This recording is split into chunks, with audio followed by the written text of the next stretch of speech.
లేపాక్షి హిందూపురం పట్టణం నుంచి 15 కిలోమీటర్ల దూరంలో ఉంటుంది. ఇది ఎంతో నైపుణ్యంగా శిల్పాలు చెక్కిన ఆ అందమైన ప్రాణం పోసుకున్న ఆ శిల్పాలను చూస్తూ అక్కడే ఉండిపోవాలనిపిస్తుంది మనకి. అలాంటి ఒక ఆలయం మన ఈ లేపాక్షి.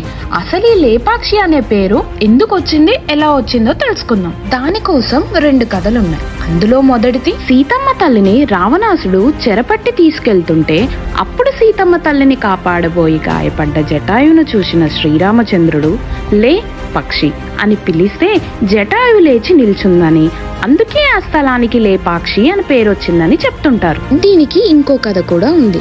అదేంటంటే అచ్యుతారాయుల కోశాధికారి అయిన విరూపన్న రాజు అనుమతి లేకుండా ప్రభుత్వ ధనంతో ఆలయం నిర్మాణం చేపట్టాడంట. నిర్మాణం చాలా వరకు పూర్తయి కళ్యాణ మండపం నిర్మాణం జరుగుతున్న సమయంలో రాజుగారికి ఈ విషయాన్ని విరూపన్న అంటే పడని వాళ్ళు చెప్పారు. ఈ విషయం తెలుసుకున్న రాజుగారు విరూపన్నపై చాలా కోప్పడ్డారు. అది తెలిసిన విరూపన్న రాజు విధించబోయే శిక్షను తనకు తానుగా విధించుకొని 2 కళ్ళను తీసేసి కళ్యాణ మండపానికి దక్షిణం వైపుగా ఉండే గోడపైకి విసిరికొట్టాడు. ఇప్పుడు మనం అక్కడ గోడపై ఉండే ఎర్రటి గుర్తులను చూస్తున్నాం కదా, అవి అప్పుడు ఆయన విసిరికొట్టిన కళ్ళ యొక్క ఆనవాళ్ళగా స్థానికులు ఇప్పటికీ చెప్పుకుంటారు. అలా లోప అక్షి అంటే కళ్ళు లేని అనే 2 పదాల ద్వారా ఏర్పడిందే ఈ లేపాక్షి అని చెప్తారు. ఈ గుడిలో ఉన్న అన్ని స్తంభాలు కింద ఆధారానికి ఆనుకొని ఉంటే ఒకే ఒక్క స్తంభం మాత్రం కింద ఏ ఆధారం లేకుండా ఉంటుంది. స్తంభం కింద భాగానికి ఆధారానికి మధ్య ఖాళీ ఎంత ఉంటుందో తెలుసా? సుమారు 1/2 అంగుళం మేర ఉంటుందంట. ఇలా ఎందుకు అంటే ఏ కారణం వల్లైనా మండపం కూలిపోయే పరిస్థితి వస్తే, అంటే భూకంపం మరియు ప్రకృతి వైపరీత్యాల వల్ల కలిగే ముప్పుకు ఈ స్తంభాల స్థానభ్రంశం కలిగితే ఆ సమయంలోనే ఈ వేలాడే స్తంభం కిందకు అని ఒక్క స్తంభం కూడా పడిపోకుండా అన్నింటినీ కట్టడి చేస్తుందంట. ఇది మనందరికీ తెలియని ఇంకో ప్రత్యేకత. పైన ప్రయోగాలు కూడా చేయడం జరిగింది. మనకి స్వాతంత్రం రాకముందు ఒక బ్రిటిష్ ఇంజనీర్ పరీక్ష చేద్దాం అనే పేరుతో వెళ్ళి ఆ స్తంభాలని జరపడానికి ట్రై చేశారంట. ఆ దెబ్బకి ఆ పైన ఉన్న కప్పంట కదిలిందంట.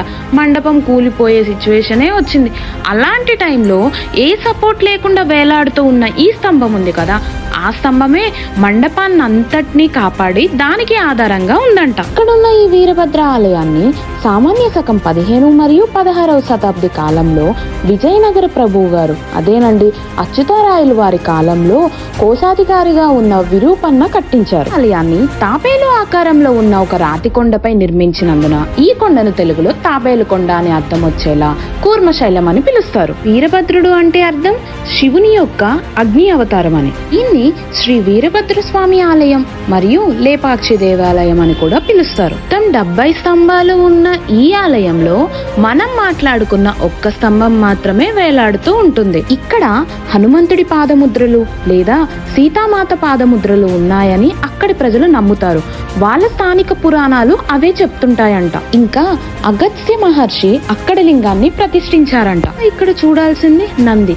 ఇది 20 అడుగుల ఎత్తు మరియు 30 అడుగుల పొడవుతో ఆలయానికి 200 మీటర్ల దూరంలో ఉంటుంది. దీన్ని ఒకే రాయితో చెక్కారు. మరియు ఈ దేవాలయం కర్ణాటక సరిహద్దుకు సమీపంలో ఉన్నందున అనేక కన్నడ శాసనాలు ఉన్నాయి. ఒక్కటి కాదు, చాలా అంతు చిక్కని రహస్యాలతో కూడుకొని ఉంది ఈ వీరభద్రుడి ఆలయం. సో కుదిరినప్పుడు మీరు వెళ్ళి చూడండి, మీకేమైనా తెలుస్తుందేమో.